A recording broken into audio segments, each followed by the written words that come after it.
have never taken more than like a day or two break from my phone. I want to just like, but even when I didn't go on my phone, it was just more like I wasn't on the internet. Like I might have still been watching YouTube and just zoned out on that. But it's like, I want to just not have a phone, no text, no nothing. Just literally me and my thoughts, maybe friends or girlfriend, whatever just want to not have my phone for like a week or something, like a week vacation. I want to, cause who, like, bro, like I said, I have internet brain, bro. And that's why I say for this next generation, watch out for those. Cause if this is how I feel and think and shit, I just don't know what's going on with them. Like I have never been without my phone and like, or any device or anything. Like it's kind of crazy to think about. Like, do I really even know who I am? Exactly. I mean, I do, but it's just like, without this phone, let me like, do I really know who I am? Right before I started doing these interviews and shit back in like I think it was 2013 or something, I went to Barcelona for a month. And back then, internet shit was still way prehistoric in Europe and shit. So basically, like, I would go out riding bikes with my friends all day and my phone would not be connected to the internet. I had infinite time to just think about exactly what I wanted to do with my life.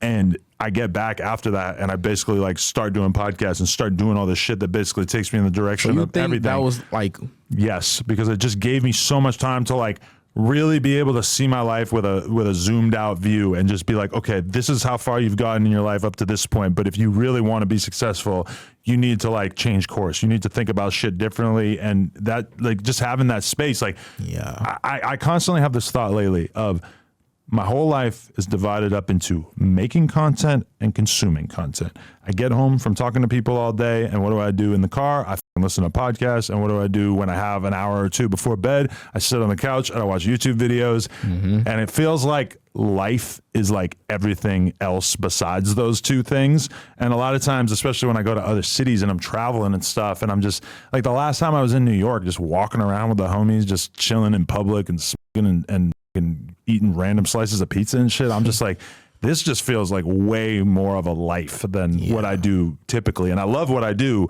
but it's sometimes kind of frustrating because it's just so like either making shit or consuming shit.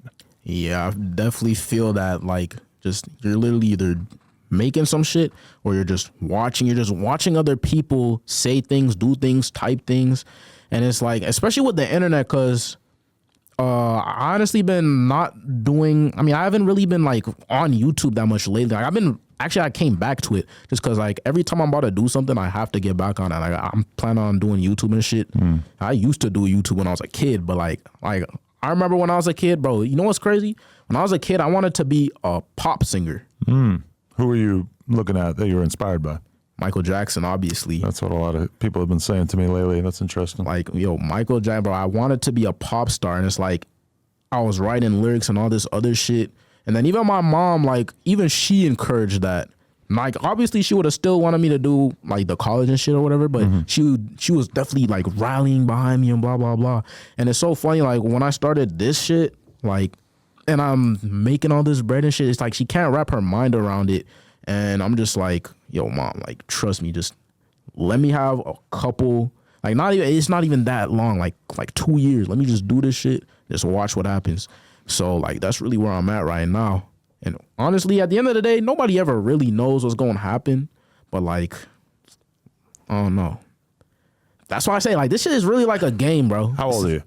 So I turned 21 this year. So you have so much fucking time to figure it out. Like when I was 21, by the time I was like 23, I already felt like, holy shit, I'm old, I'm washed. Like shit is slowing down, it's over, whatever. Now I'm 40 and I'm like, oh hell yeah, I got probably like 30 or 40 years before I'm dead. That's pretty decent, you know? Like 21 is so young that you just have the world in front of you. But I would advise you to like definitely try to take more time away from your phone to travel and just go, and like you need to just like fly to Europe with a couple of homies and just travel around for a week or two. This is literally why when I say I haven't been on Twitter that much, it's because when I'm doing life shit, I just don't like, I really want to be in the moment nowadays. But that's also why I'm also thinking about that IRL streaming shit, because it doesn't have to be no neon shit. I could literally stream my real life, because my real life is lit. I could stream my real life doing real shit and it would kind of be the same, but also it does kind of like ruin it. Because a lot of people who are IRL streaming, this is them. They're just looking at the chat all the time, just looking for some kind of feedback to make them feel like like that they have some kind of motivation or just anything. And it's like, not for real though. The IRL streaming shit is dope. It's just don't let it consume you. I know so many people who do it like every day, and it's just like, bro, this is like the least healthy thing I can fucking imagine. Yeah, I just like to test things out. And like I said, I don't like doing shit I don't want to do. Like if I was doing IRL streaming and let's say it became the most popular stream, like let's say I became the #1 streamer off that shit. If I feel like I didn't want to do it, I'm falling the fuck off because I'm not doing the shit if I don't want to do it. Like with Twitter, it's not like I don't want to do it, but it's just like, it's not the same. Like the shit that You're playing a game. Yeah, like what I was feeling when I first started blowing up, bro. I remember I'll go to sleep at 5 a.m. I'm waking up at 9 a.m. Like at this point, I hadn't done no drugs or anything, right? So it's just like I'm waking up, I'm going to sleep at 5 a.m., 9 a.m., and I wake up at 9 a.m. because when I wake up at 9 a.m., life is exciting. Like, let's go, I'm awake. Let's see what the fuck happens today. But then whenever I was like going through anything bad or whatever, like I would just go to sleep and just be asleep because my body just doesn't even want to be here type shit. Like, so like that's what life is. Like I gotta just be excited to be here. Yeah, I have a theory about Twitter, which is that first 20 or 30 minutes of you looking at Twitter for the day is fucking great because you don't know what's going on in the world and you're just finding out about all this crazy viral shit that happened over the night or whatever. And then after a certain point, like the other day I was on set on the reality show thing for like, you know, I'm just sitting around for like 14 fucking hours. So I probably stared at Twitter for like 6 hours out of that day. And by the end of that day, I was enjoying Twitter so little because it's like you've seen everything. It was like the day that fucking Israel bombed this hospital and people went from thinking it was Israel. No, Israel didn't bomb it, but everybody thought they did. And then they find out that it was just this explosion. And it's like, it just becomes a miserable place when you're looking at it for too long. But that initial burst of just like, holy shit, I'm going to find out exactly what's going on in the world right now is like the best feeling. Yeah, it's like, bro, it's two sides.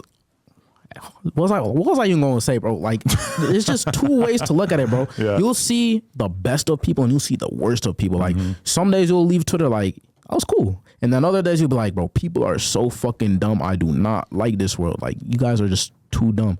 But honestly, I don't really, like, the thing that honestly kept me glued to Twitter at first, too, was just, I would be on Twitter, I'd be on group chats. So like I'm meeting all these new people and like-minded people. That's definitely what kept me on. And then you feel like you really have your community on there. And then when like eventually, because like when that was the peak of that was like COVID. Everyone's in their crib. But after that, like actually linking up with people, bro, like it's actually an insane feeling. Like it's just crazy. I don't know. Just finding like-minded people. Yeah, because like growing up, bro, like I ain't really, like I had friends, bro. I would always have a best friend, but it wasn't until like high school that I had a group of friends. But you know how what goes on with groups of friends. Like, and also like I had that little program up, so I wasn't with the same group of friends no more. And especially when you're young, everybody goes to college and your whole friend group just gets disintegrated from as soon as you leave high school. You got to start figuring out like, oh, what fucking tribe do I actually fit in with? I'm saying like, it's just, I don't know, but it's like doing this Twitter shit. That's why I say like, it's just all new. I'm just navigating it.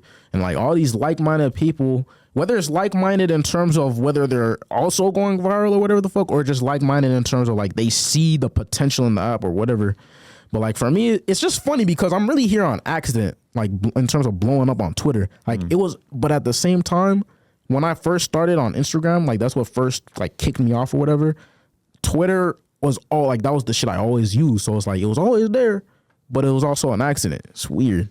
Yeah, that is crazy. But I bet you would have figured out how to blow up on some platform. If it wasn't Twitter, I bet you would have figured out TikTok or fucking Instagram or whatever, you know? I still feel like I'm going to figure it out. Like, telling you, man, I'm on a fucking mission. It is crazy, though, how many people I know who basically started their career by being a fan page or like a fan account. Like, like I have a dude who works for me now who just literally was watching No Jumper podcast and clipping it and had an account called like No Jumper, the best of No Jumper or some shit, and he's just uploading clips, and then all of a sudden the internet is amazing, bro. Like there's so many opportunities. Like there's just so much money to be made in the world, bro. Like if I start talking about that, I'm gonna ramble forever. Like I swear, bro. That's true. There's just too much money to be made on this fucking shit. I do have one more interview I got to do before the end of the night, but this was a fucking awesome conversation, and I have a huge amount of faith in you. I think you're gonna be ridiculously huge in the future. Appreciate it, man. I enjoyed this shit. Like, hey, man, I know y'all be cooking them, but bro, like, past the internet shit, you guys gotta remember, real life is real life, bro. And I fuck with you. I appreciate it, man. Yeah. Well, your first real sit down with the Cuck Master is officially complete. You survived. For sure, gang. But can you get rid of this shit? Like this shit been like bothering me. Well, I got a girl coming in next too, so I don't know if she's gonna get all out of pocket when she sees this thing. So yeah, I'm gonna hide it. Shout out to Jason Lee. Shout out to Jason Love. Shout out to Corn, that's what we call porn, which is kind of awkward, right? Yeah, bro. I'm telling you, gonna see me. It's gonna be Cornsky. If you talk about porn on TikTok, you gotta call it corn. But meanwhile, you actually are corn. Yeah, I don't want that fucking when people Google me, if I stay corn, it's gonna always be the food and it's always gonna be like porn and shit. So like I've always like it's crazy, it's on accident, but you're gonna probably know me as Cornsky. Oh, you're in that transition? Like I already That's smart. It's kinda like Drewski. it's kinda like the full name already, but it's like I haven't really changed to that, but yeah, Cornsky. Okay. Remember that. That is good. I like that. Yeah, being Googleable is very important. Like when I was trying to find information about you for this, I had to ask you straight up, like, can you just send me anything that you've had on YouTube or whatever? Because I don't know how the fuck I'm going to find it. I had to muster up any link I could find. Like, bro, there's just not enough video content. Like, video-wise. Definitely. All right. Fuck with my man Corn. We'll link to his shit in the description. Thank you very much.